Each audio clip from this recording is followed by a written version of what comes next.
Welcome back to the Trauma Therapist Podcast. My name is Guy McPherson. My mission is to help trauma therapists be their incredible selves, to be human, to be real, not just a clinician. I'm a big believer in who we are is more important than what we know. And this requires cultivating authenticity, genuineness, and vulnerability, and that requires intention. You can learn more about my courses and workshops by going to thetraumatherapistproject.com. That's thetraumatherapistproject.com. Let's get started. All right, 3, 2, 1. Hello, and welcome to a very special edition of the Trauma Therapist Podcast.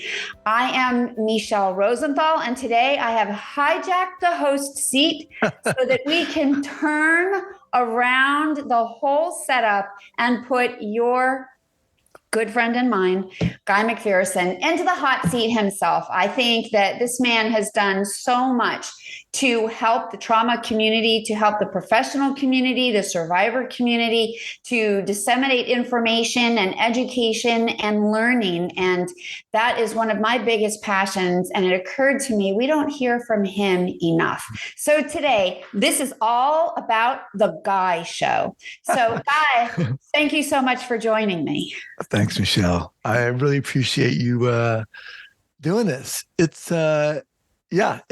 definitely different and it's intense. But thank you for those kind words. I really appreciate it. Well, absolutely. I mean, I've known you for over a decade, and I've seen the evolution of where you were a decade ago to where you are today, and the shifts and the turns in what you're doing and where your focus is. And I think it's so beautiful and it's so necessary. So let's start with, give me the big picture. What is your mission as of today? Because it has really morphed since I first met you. Tell me where you've landed and what makes it so meaningful to you. Yeah, you're right. It has morphed. And not too many people have commented on that. So I appreciate you noticing that. You know, my mission really continues to be to raise the awareness of trauma, but also to honor the importance of genuineness, our own genuineness in that and in the healing process. I don't think that gets enough enough of the spotlight, and how, we always talk about being genuine and authentic, but really, what does that mean? And how the hell do you do it? And it's not always easy to do. So I've really focused on, whether it's the importance of cultivating genuineness for a therapist, and also the importance of cultivating genuineness in the therapeutic relationship and everything that means. And not just in the context of providing therapy with a therapist client, but in our own lives. So true. And when you think about the fact that, I've heard the statistic, like 90% of the results that you get in the therapeutic environment come from the therapeutic relationship. Right. And as a trauma survivor myself, I know that the different people that I worked with, when I felt they really were genuine and authentic with me, I got so much farther because I felt like I was working with a real person. I could let down my mask because they had let down theirs. Right. And I know in my work now, when I work with survivors, the more authentic I am, the deeper the connection is, the higher we can go in our work together. So how do you mentor people, you coach professionals in doing this now. So what are some of your go-to strategies or suggestions for creating that authenticity? Because it can be very hard when you're in the authority spot. To be vulnerable enough to be authentic can be challenging. So how do you suggest that people approach that? Yeah. So a couple of things here. First of all, I think for me, it's important to realize that authenticity is going to show up and be different for each of us, right? It's not one thing. You're going to show up differently, authentically than I am. And then that's even going to be more layered with different people, right? We're off different authentically with different people, and that's fine.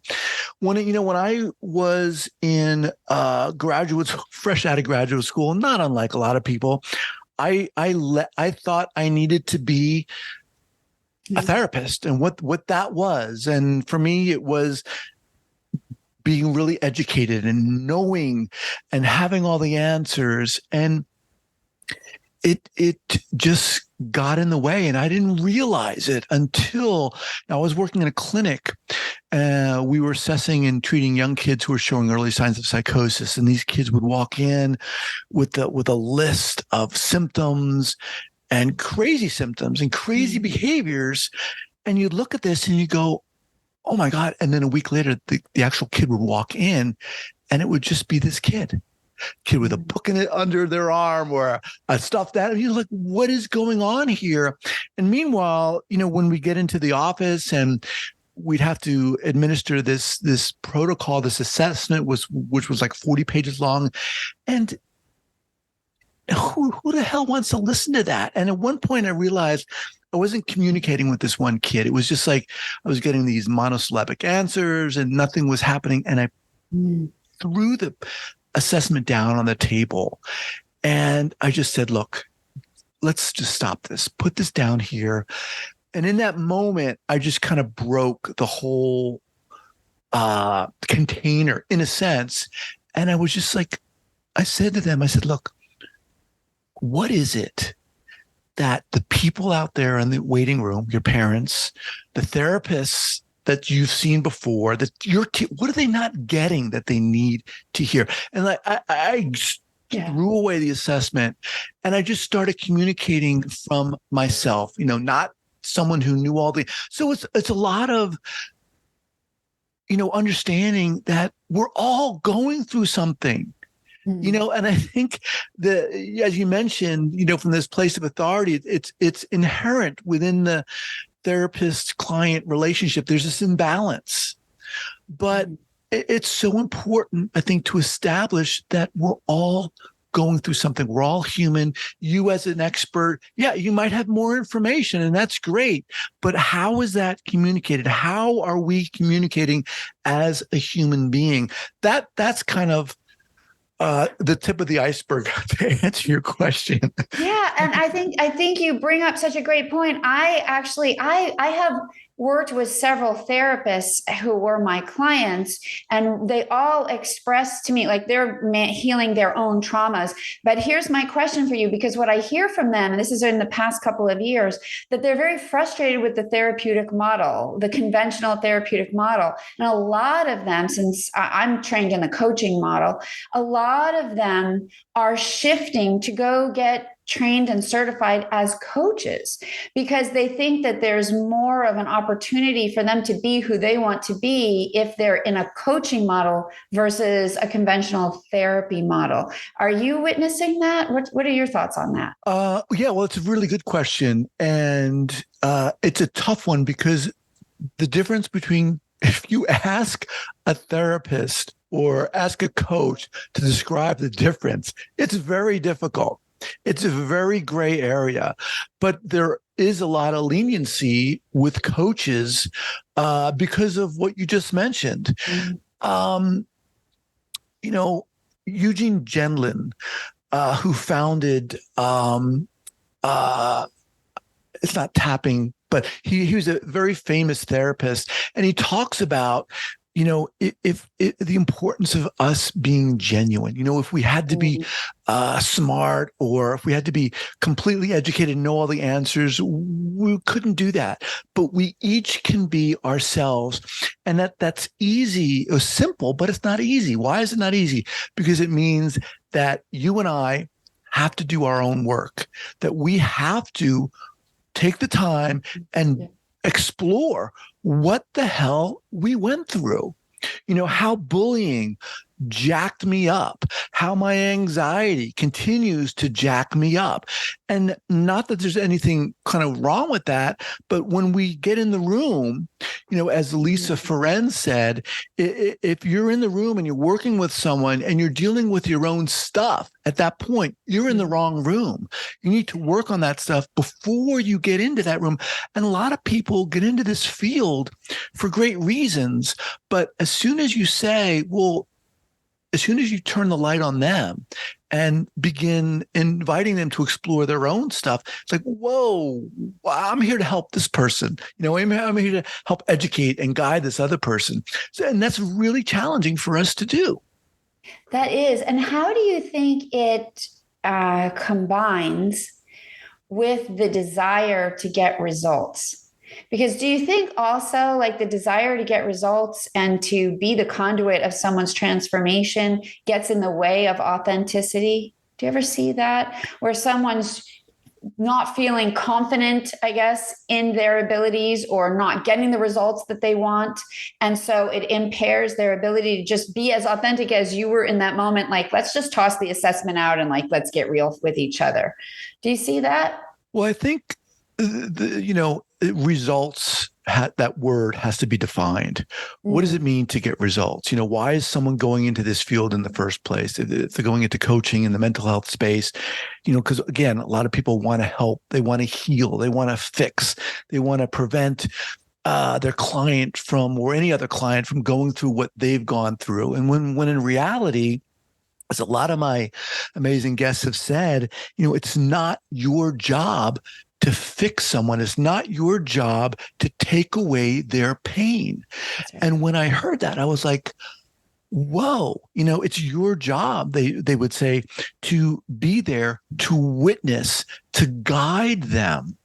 And that becomes a very different journey and a very different path. And what it means that one has to be willing, the therapist or coach has to be willing to acknowledge and accept that they don't have all the answers, that they might not have the results, when in reality, being able to empower the client to define and find those results for themselves.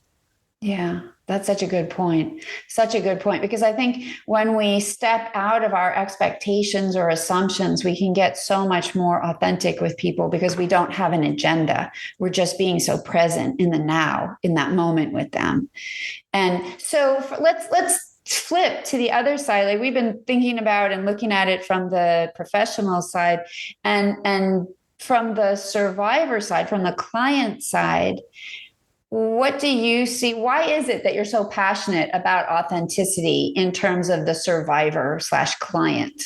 Because I think, first of all, for people who've experienced trauma, and specifically interpersonal trauma, to be in the room with someone who is authentic, who is genuine, is almost the antithesis of what they've experienced if they've gone through interpersonal trauma, right? When they most often, people who've experienced trauma of that type, their self-trust has been ripped from them.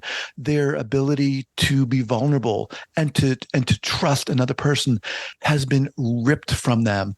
And the power of being in the room and being in the presence of someone who not is some authority figure, but is genuine, is so friggin' inspiring and healing. Look, when you and I meet someone day to day, and we're in the presence of someone who's just themselves, they're not some crazy guru, but they're just authentic. They're themselves. They're genuine. They're able to honor their history, their processes. We feel it. It almost gives us permission to be ours. That is so healing. That's why it's so important to me. And it's also important to me because I did the exact opposite.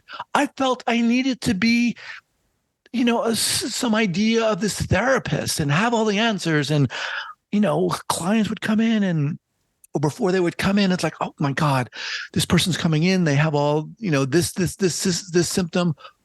I read that in Pat Ogden's book. I need to go figure that out. I'm gonna take these notes. You can't do that. We're not, So anyway. Yeah, no, it's so true. It's so true. And I love the idea of kind of pulling apart, we all are so passionate about the work that we do. So we go through our trainings and whatever certifications and, degrees and licensures, whatever path people decide to take. And then you get into the room and you have to kind of let go of all of that and just figure out, how do I just be a person helping this person?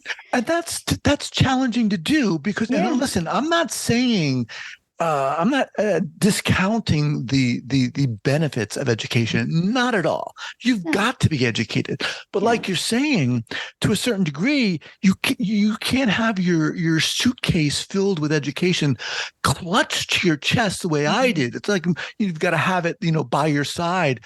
But the thing is, I think, Michele, it's challenging for a lot of people because they have spent all this time and oftentimes a lot of money on all this education, and you feel you need to lead with that. And I thought you did too. But in fact, I think it's really the obverse. You need to lead with yourself. And again, I'm not saying you need to disclose everything and share intimate details about yourself, but you need to be able to find and connect with the person in front of you as a human being. Jesus Christ, we need that. That's what we need. We do. So if you were going to say, trauma as an industry in the past 15, 20 years has had such a transformation. I mean, I'm thinking back in 1981 at the time of my trauma, nobody was talking about trauma. And then when I got into recovery at the end of the 90s, nobody was talking about it. My therapist didn't even know what PTSD was. And it turned out that was what I was struggling with.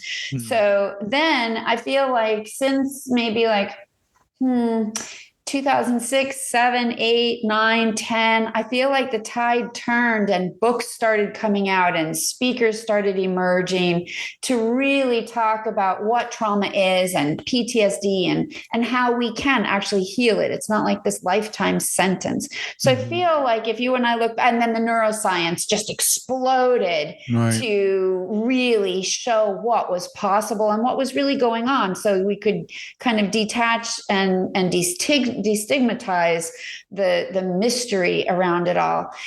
So if you were going to look ahead now and say, okay, in the next 10 or 15 years, what's the next evolution in trauma-centered care? What would you say? Wow, that's a really tough question. I think you kind of hit the nail on the head with mentioning the neuroscience. I mean, that is becoming much more pronounced. I mean, then we have the whole field of psychedelics, how that's going to come into play. Yeah. I think that's becoming more and more recognized, the importance of that. The other part to that is the trauma in and of itself. It's like from time immemorial, there has been trauma. That's to me is going to be very interesting. The fact that it is becoming more and more understood and recognized and talked about. I'm very curious because of that, the role that's going to play in the prevalence of trauma. So that to me is people are still doing awful things to people, and I can't, it's so crazy. This field that you and I are both in, it's horrific. And from time to time, I can't believe that I'm still talking about this. So. But you're not a therapist anymore, right? You're more like a coach to therapists. I'm not a therapist. I'm a podcaster who talks to incredible people and talks about these topics and hopefully raises the awareness of trauma and raises the awareness of the importance of authenticity and cultivating that and what that means. That's what I am. And you also call yourself a connector. So talk Yeah, about that. Like, what does that yeah, mean in terms of what you do and what makes it so meaningful to you to be that? 'Cause I love that phrase, that word. yeah. Michelle, that's an interesting point that you bring up, and it took me a while to kind of honor that because Mm. I've had a lot of failures in my life. I mean, I've tried to do a lot of things and have failed in that. But through that, there's always been this ability and love about connecting people and connecting my audience with the guests on my podcast. And just has to do with the love of talking to someone and being able to hone in on their passion and why they're doing something, not so much their work in a sense or their book, but how the hell they got here. How the hell Yeah. did you get through this? And I love doing that. And I love when one of my guests starts talking and they start going off in this tangent and I'm able to say, hang on a second, come back here. They just skip over those little seemingly insignificant details, which happen to be friggin' amazing. That to me is important because I think a lot of us don't honor those seemingly insignificant details that our the little journeys and big journeys we all go through. We need to hear that we're all going through these ups and downs. It's part of our process. All right, let's just pause here for a second to thank our sponsors. All right, we are back. So let's take that as the little tangent and tell me one of your seemingly insignificant journeys that brought you to this moment. Well, I'll tell you something. It's when I went to I'll make this quick. I got out of high school, went to what was Philadelphia College of Art for 1 year.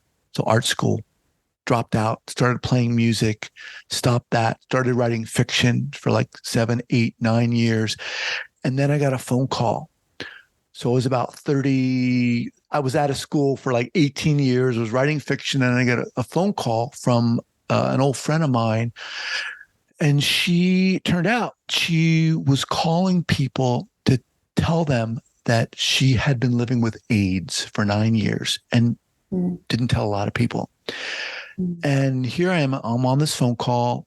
I was done writing for the day, sitting down, and the courage in this woman's voice, the resolve, the ability to be able to talk about what she was going through just blew me away. I got off the phone and I was like, there's no way I have that courage.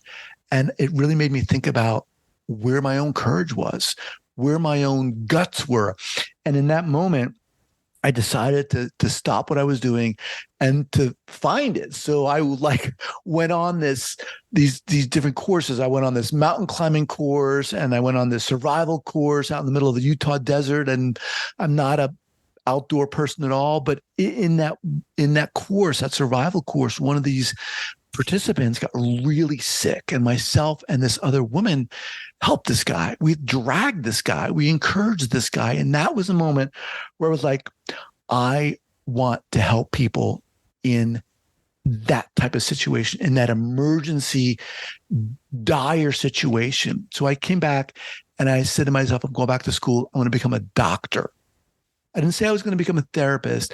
I said I was going to become a doctor. Why? Because I thought being a doctor would be the epitome. That's what I thought. Mm-hmm. And I got into a program, needed to finish my BA, and I started doing pre-med stuff. And Michelle, I sucked. I could not do it.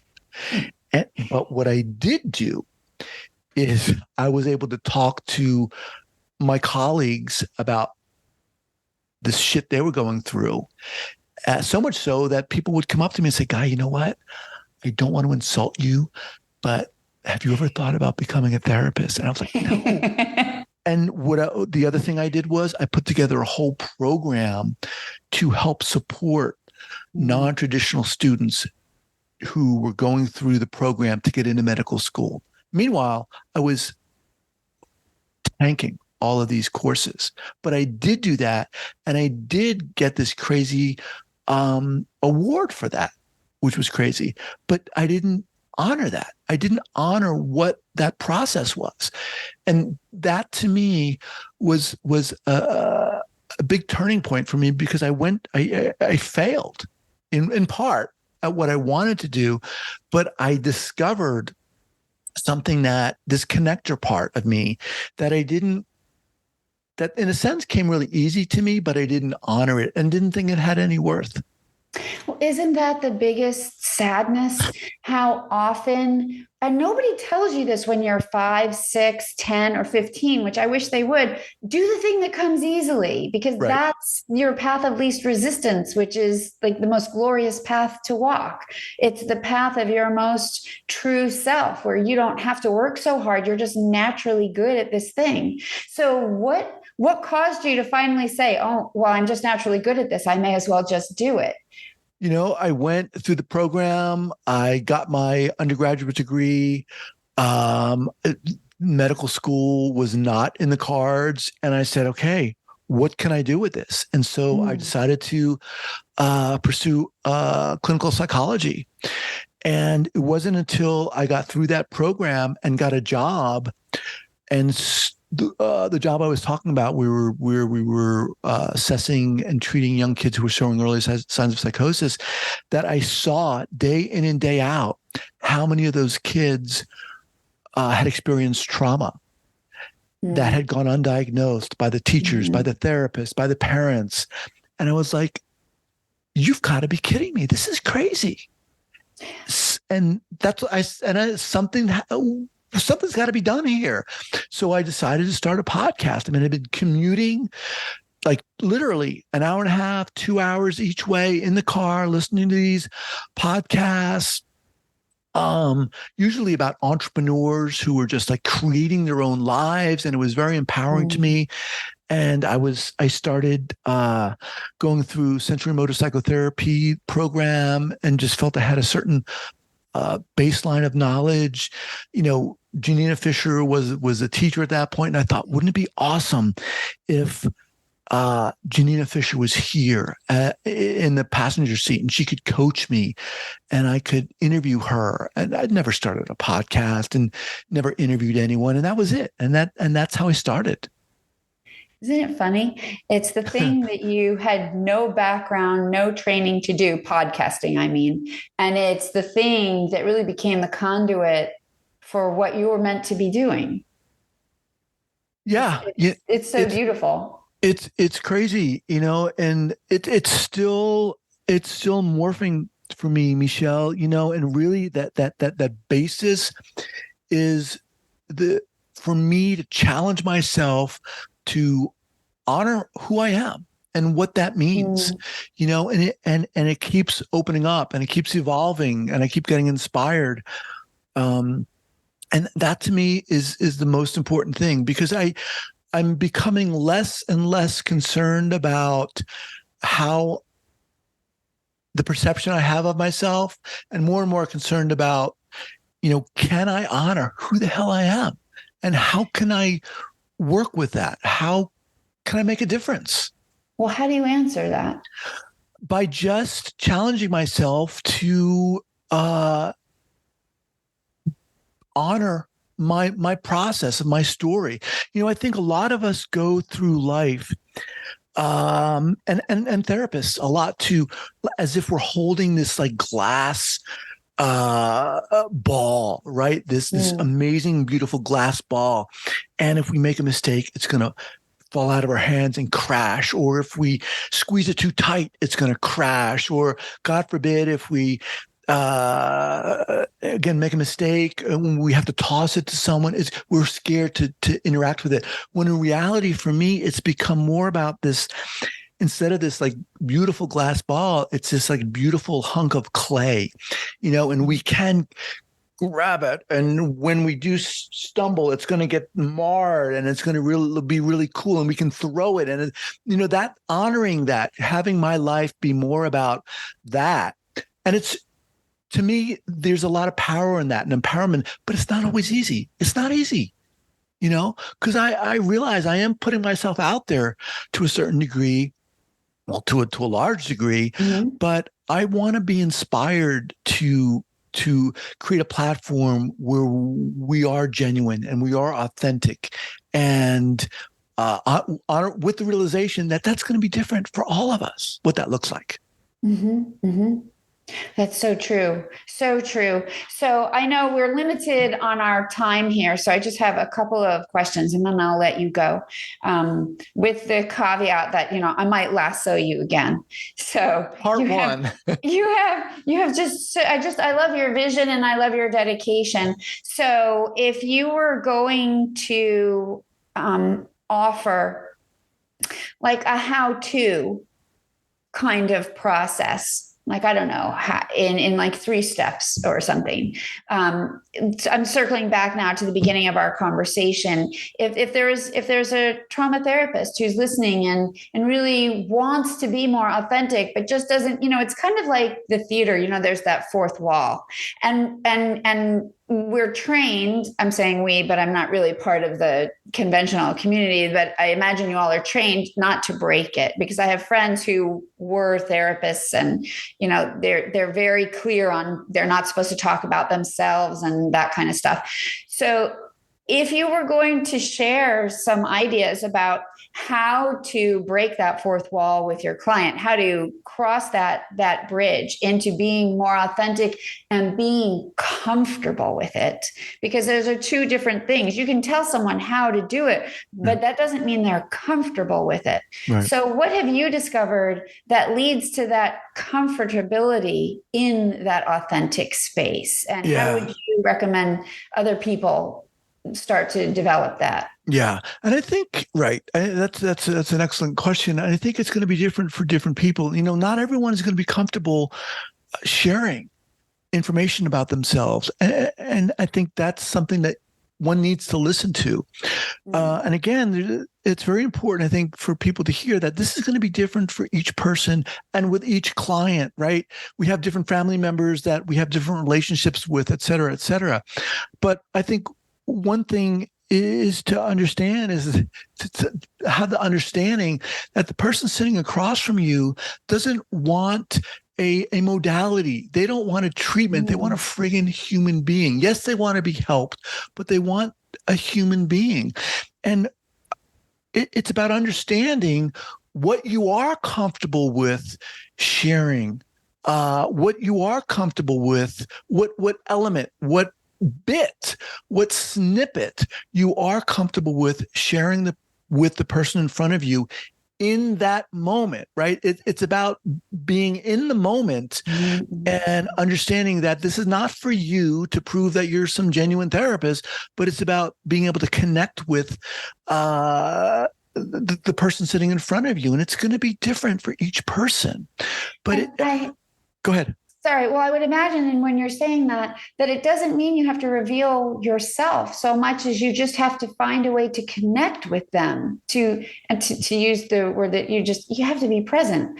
So right. Is authenticity, what's the hub of authenticity? Is it sharing and revealing yourself, or is it being present in the moment? Well, it's your ability to be present will allow you and help you and determine how you can be authentic. And I think authenticity means being able to respond in the moment with yourself, with your being. Doesn't mean sharing intimate details about myself, but it might mean saying, Jesus, how did you go through? It might be the way you emote. It might be crying.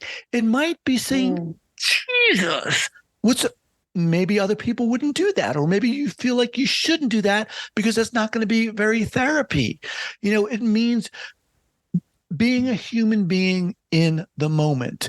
And of course, there are some guidelines with that because you are in a professional relationship. But that shouldn't, for me, it's about being a human being because we're going to connect with that. I think that's gorgeous. And I think that's a great place to land. Being a human being in the moment. Is there any better description of how to help somebody?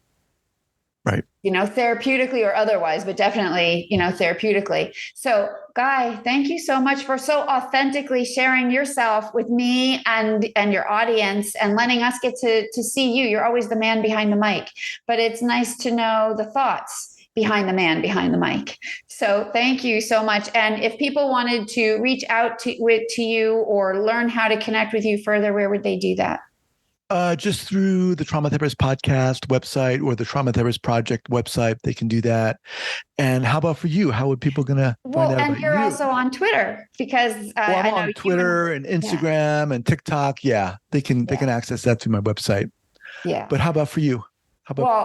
I'm Michele Rosenthal, trauma recovery specialist, and you can find me also on Twitter and at my website at mytraumacoach.com. So, Guy, thank you so much for letting me come and take over and really be able to shine the light on you because I have so much respect for you and such appreciation, not just for your mission, which is enormous and wonderful, and not just for the platform that you've created, but for the authenticity with which you do it. So thank you.